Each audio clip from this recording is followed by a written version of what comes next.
بسم اللہ الرحمن الرحیم، شروع اللہ کے نام سے جو رحمان و رحیم ہے۔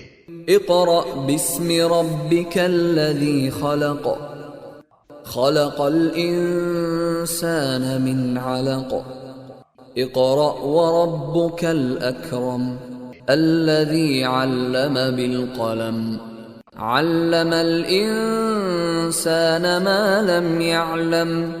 پڑھو اے نبی اپنے رب کے نام کے ساتھ جس نے پیدا کیا، جمے ہوئے خون کے ایک لوتھڑے سے انسان کی تخلیق کی۔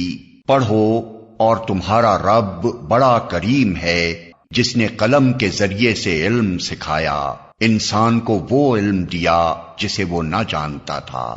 کلا ان الانسان لیطغی ان رآہ استغنی ان الی ربک الرجعی۔ ہرگز نہیں، انسان سرکشی کرتا ہے اس بنا پر کہ وہ اپنے آپ کو بے نیاز دیکھتا ہے، پلٹنا یقیناً تیرے رب ہی کی طرف ہے۔ ارأیت الذی ینہی عبدا اذا صلی، تم نے دیکھا اس شخص کو جو ایک بندے کو منع کرتا ہے جبکہ وہ نماز پڑھتا ہو۔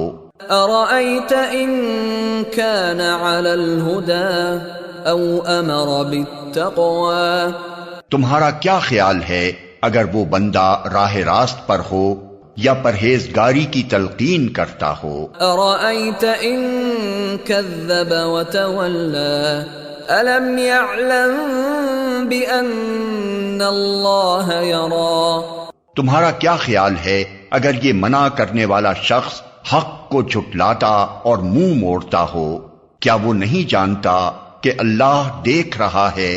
کلا لئن لم ينتہ لنسفعا بالناصیہ، ناصیۃ کاذبۃ خاطئہ۔ ہرگز نہیں، اگر وہ باز نہ آیا تو ہم اس کی پیشانی کے بال پکڑ کر اسے کھینچیں گے، اس پیشانی کو جو جھوٹی اور سخت خطا کار ہے۔ فَلْيَدْعُ نَادِيَهُ سَنَدْعُ الزَّبَانِيَةَ، وہ بلا لے اپنے حامیوں کی ٹولی کو، ہم بھی عذاب کے فرشتوں کو بلا لیں گے۔ آیت سجدہ۔ كَلَّا لَا تُطِعْهُ وَاسْجُدْ وَاقْتَرِب، ہرگز نہیں، اس کی بات نہ مانو اور سجدہ کرو اور اپنے رب کا قرب حاصل کرو۔